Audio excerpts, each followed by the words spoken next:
Hello students, आप सभी का मेरे इस यूट्यूब चैनल में एक बार फिर स्वागत है। दोस्तों, आज के इस वीडियो लेक्चर में मैं 11वीं क्लास के सेक्शन ए के अंतर्गत जो प्रोज सेक्शन है उसका पहला chapter my struggle for an education का पार्ट नंबर 2 लेकर के मौजूद हूँ। मैंने इसके पहले वाले वीडियो में इसका पार्ट 1 पढ़ा दिया है। आज मैं इसका पार्ट 2 लेकर के मौजूद हूँ, जिसमें यह लेसन पूरी तरह से समाप्त हो जाएगा। आगे बढ़ने से पहले मैं आपसे कहना चाहता हूं कि यदि अभी तक मेरा वह पार्ट 1 नहीं देखा है या आप मेरे चैनल पर पहली बार आप यह वीडियो देख रहे हैं, तो इस वीडियो के डिस्क्रिप्शन से इस लेसन के पार्ट 1 का वीडियो मिल जाएगा, आप उसे देख सकते हैं। तो पहले आप पार्ट 1 को देखें, फिर आप इसको देखें तो समझने में ज़्यादा आसानी होगी। Students, my struggle for an education को लिखने वाले ब्रूकर टी वाशिंगटन हैं।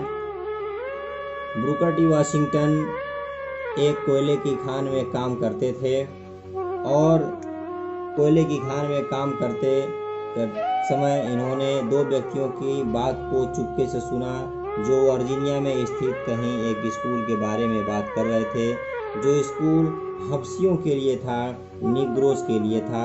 अमेरिका में जो काले या निग्रो जो काले लोग होते हैं उन्हें निग्रो बोला जाता है। लेखक खुद उसी श्रेणी का था, इसलिए लेखक वहां जाकर के अध्ययन करना चाहता था। तो लेखक 1872 के पतझड़ के दिनों में अपनी यात्रा प्रारंभ करता है, लेकिन इसके पास पैसे नहीं होते हैं। लेखक का एक भाई होता है जिसका नाम जॉन रहता है।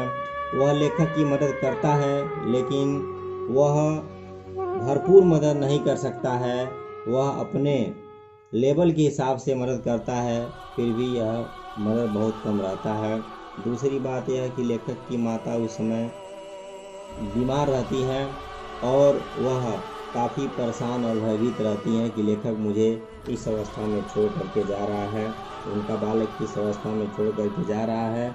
यही नहीं, वह लेखक को घर से छोड़ते समय कहती हैं कि यह एक मूर्खतापूर्ण खोज की तलाश में जा रहा है। लेखक बहुत दुखित होता है, क्योंकि वह सोचता है कि हो सकता है कि मैं अपनी मम्मी से अब न मिल पाऊँ, यह मेरी और मेरी माता का अंतिम मुलाकात है। लेखक किसी तरह से अपनी यात्रा प्रारंभ करता है और यह यात्रियों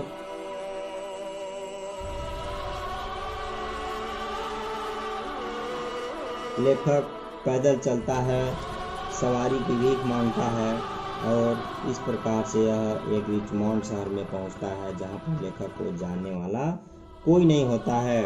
लेखक वहां भोजन करना चाहता है, लेकिन जहां भी जाता है सब लोग पैसा मांगते हैं। लेखक के पास पैसा नहीं होता है। लेखक एक पगडंडी के किनारे सो जाता है, ज़मीन पर ही भूखे प्यासे गंदे कपड़ों में सो जाता है। सुबह होता है तो लेखक जो है चारों तरफ देखता है, तो इसे एक समुद्र के किनारे जहाज़ दिखता है जिस पर से सामान उतारा जा रहा होता है। तो गाइज, लेखक वहाँ पर जा कर के जहाज़ पर काम करता है और जो पैसे पाता है उससे लेखक अपना नाश्ता करता है और कहता है कि यह जो मैंने आज नाश्ता किया है यह मेरे जीवन का वह नाश्ता है जिसे मैं अपने पूरे आजीवन याद रखूँगा। तो आइए गाइज, आज के टॉपिक को प्रारंभ करते हैं। इसके पूर्व हम पढ़ चुके हैं।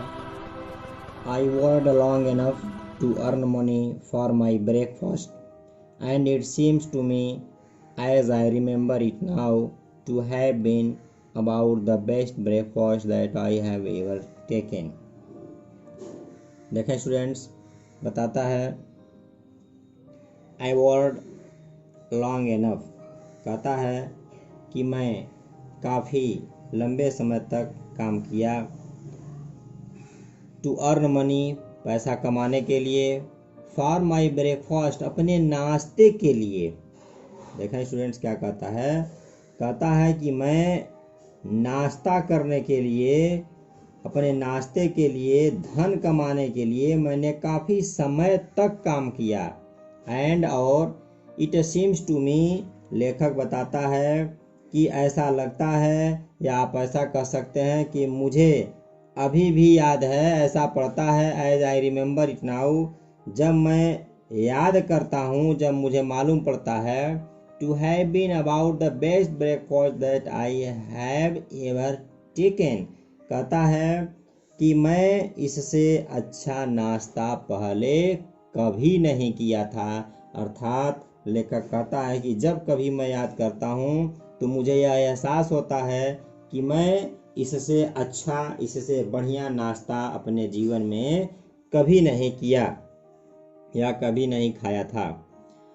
नेक्स्ट आगे बढ़ते हैं।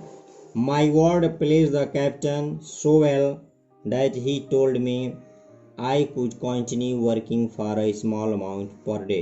My word please the captain कहता है मेरे कार्य ने कप्तान को इतना प्रसन्न कर दिया, सो वेल इतना कर दिया, दैट ही टोल्ड मी कि वह मुझसे कहा, I could continue working for a small amount per day, कि मैं इस छोटी सी मजदूरी पर अगर चाहता हूँ तो प्रतिदिन काम कर सकता हूँ।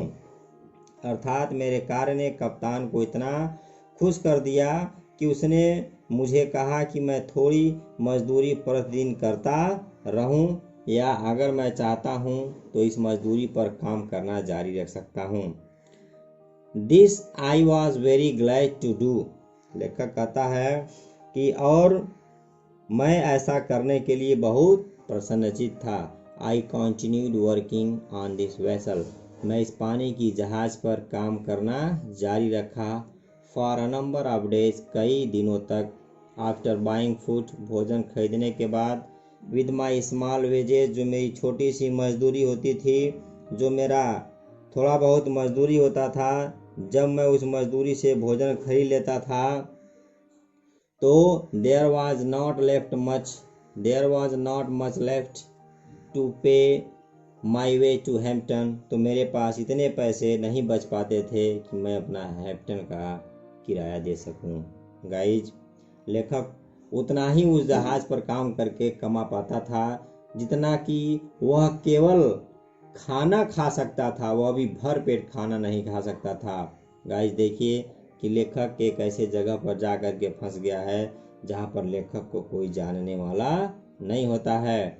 इन order to economize in every way possible, हर एक तरह से, हर प्रकार से बचत करने के लिए, I continue to sleep under the sidewalk. बताता है कि हर प्रकार से बचत करने के लिए मैंने चबूतरे पर सोना जारी रखा।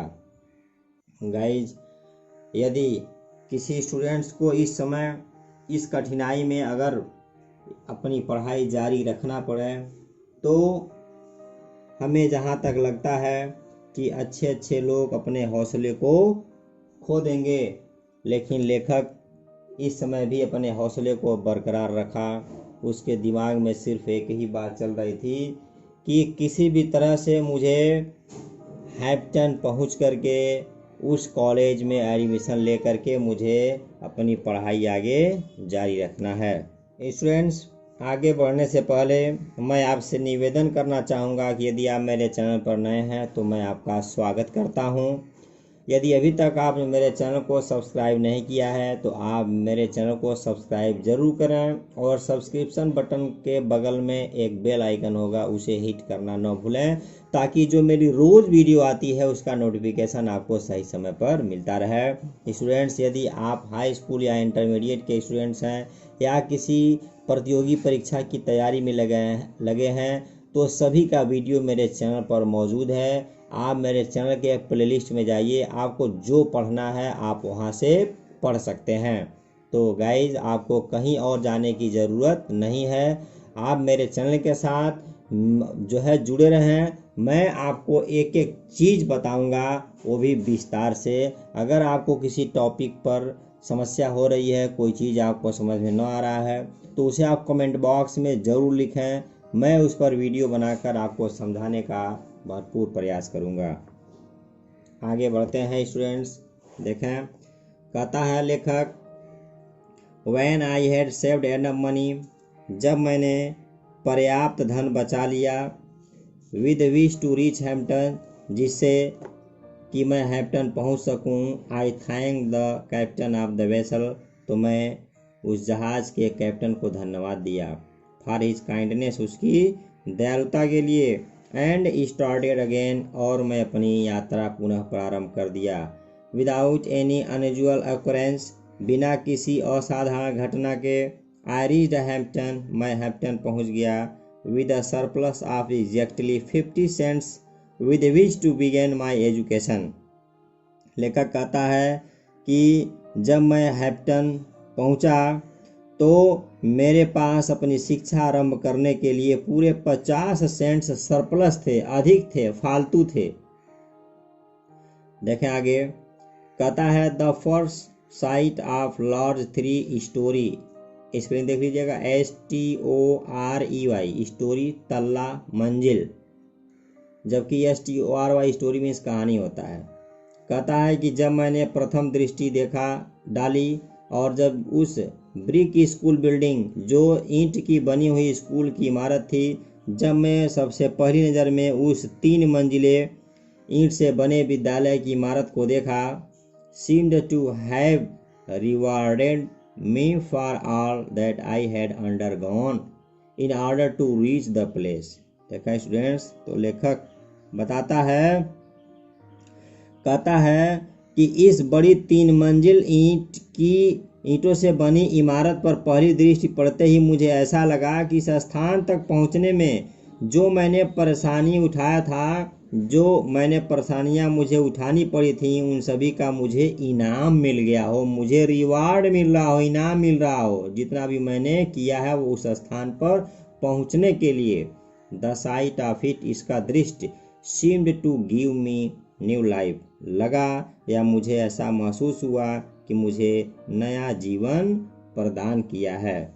As soon as after reaching the grounds of the Hampton Institute, लेखक कहता है कि जैसे ही मैं हैम्पटन इंस्टीट्यूट के ग्राउंड पर पहुंचा, हैम्पटन स्कूल के प्रांगण में पहुंचा, I presented myself before the head teacher for assignment to a class.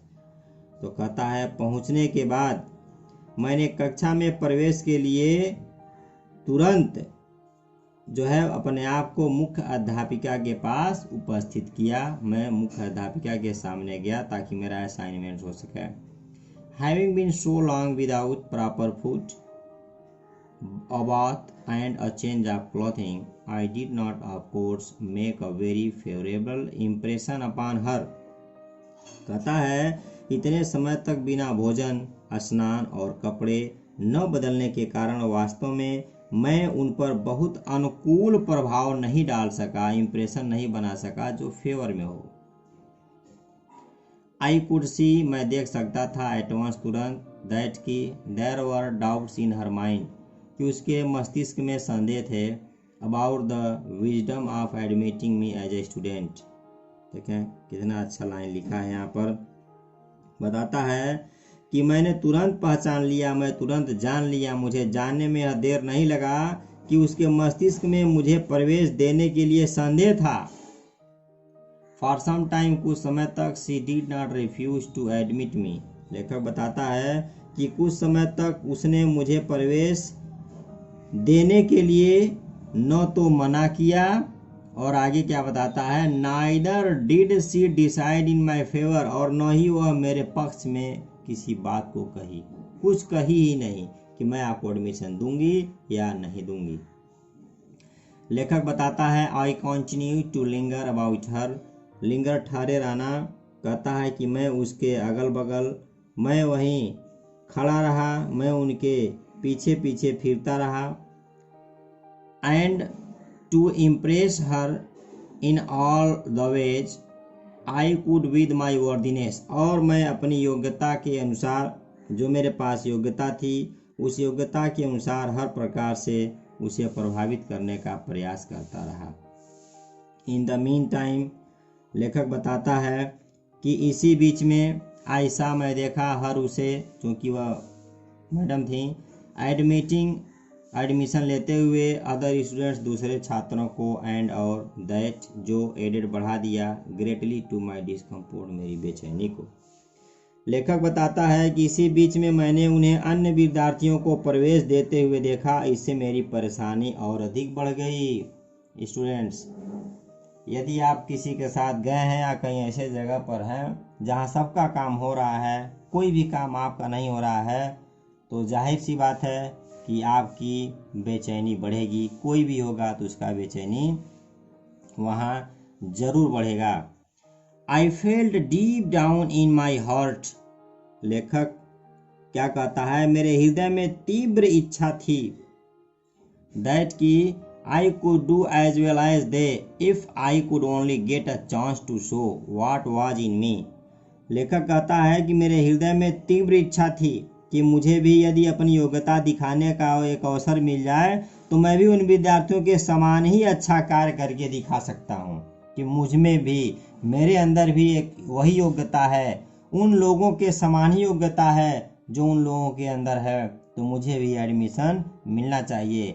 लेकिन रास्ते में लेखक को इतनी समस्याओं का सामना करना पड़ा, भूखे रहना पड़ा, गंदे कपड़ों में रहना पड़ा कि लेखक वहाँ पहुँचते पहुँचते यह एक स्टूडेंट्स के पोजीशन में नहीं बल्कि एक मजदूर की स्थिति में दिख रहा था।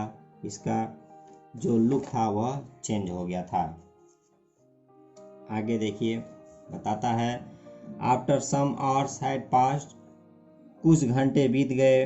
The head teacher said to me, मुख्य अध्यापिका ने मुझसे कही, द एडजॉइनिंग, बगल का, जो बगल का, एडजॉइनिंग बगल का, रेस्टेशन रूम नीड्स स्वीपिंग, जो बगल का संगीत कक्ष का कमरा है उसमें झाड़ू की ज़रूरत है, झाड़ू लगाना है। Take the broom, broom is झाड़ू, झाड़ू उठाओ एंड स्वीप इट, और इसे झाड़ू लगा दो, साफ कर दो। यह इम्परेटिव सेंटेंस है यहाँ से लेकर के यहाँ तक। इट अकर टू मी, लेखक बताता है कि मुझे ऐसा लगा मानो एट वंस तुरंत that here was my chance, इसी में मेरा अवसर है। Never did I receive an order with more delight. लेखक कहता है मैंने किसी के आदेश को पहले कभी इतनी प्रसन्नता से स्वीकार नहीं किया था जितनी प्रसन्नता के साथ आज मैंने मुख्य अध्यापिका ने जब मुझे कही कि आप कमरे में झाड़ू लगाइए, वो भी संगीत कक्ष के कमरे में, तो जितनी प्रसन्नता मुझे इस समय हुई उतनी प्रसन्नता मुझे कभी नहीं हुई किसी के द्वारा कहे गए काम को करने के लिए। आई स्वेप्ट द रूम 3 times, मैंने उस संगीत कक्ष के कमरे का 3 बार झाड़ू लगाया। देन तब I got a dusting cloth, तब मैं एक धूल झाड़ने वाला कपड़ा पा गया या कपड़ा उठाया। एंड और डस्टेड इट 4 times, और इससे मैंने 4 बार धूल हटाया। All the wood work around the walls, every bench table desk, बताता है कि 4 बार पोछा लगाया, दीवारों पर लगा लकड़ी का सामान, प्रत्येक बेंच, मेज, डेस्क और सभी सामानों को 4 बार मैंने उस झाड़न से साफ किया।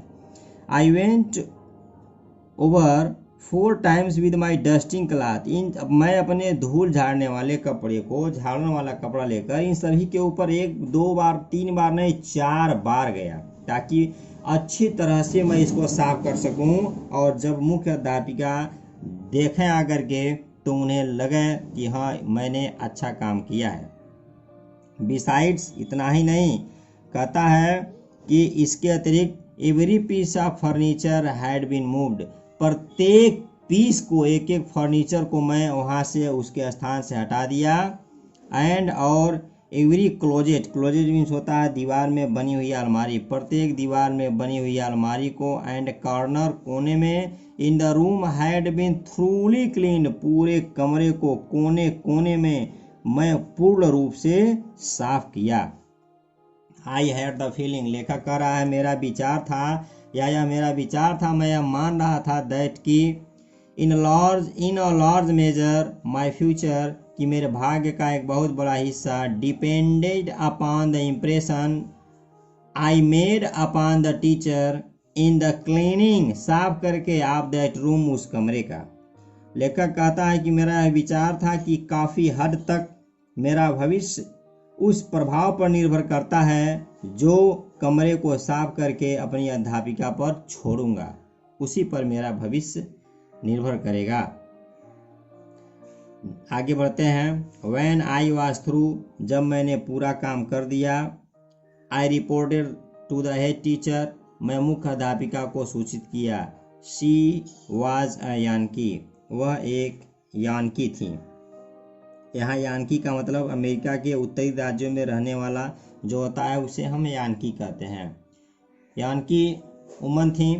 Who knew just where to look for dirt, वह बहुत अच्छी तरह से जानती थी कि धूल कहाँ मिलेगा या धूल कहाँ हो सकता है। She went into the room, वह कमरे में गई जिस कमरे में लेखक ने झाड़ू लगाया था। एंड और इंस्पेक्टेड, निरीक्षण की द रूम, कमरे का। एंड क्लोजेड, दीवार में बनी हुई अलमारी का। देन तब शी टुक हर हैंडकरचीफ, तब वह अपना रुमाल उठाई। And rubbed it on the woodwork, और इस पर जो भी लकड़ी का काम हुआ था उस पर रगड़ी। अबाउट द वॉल, दीवारों पर। And over the table, table पर। एंड बेंचेज, और बेंच पर। कभी कभी आप लोग ब्रेंच कहते हैं जो गलत होता है, सही इसका प्रोनाउंसिएशन बेंच होता है। तो अपने तौलिए से इन जगहों पर वह रगड़ी।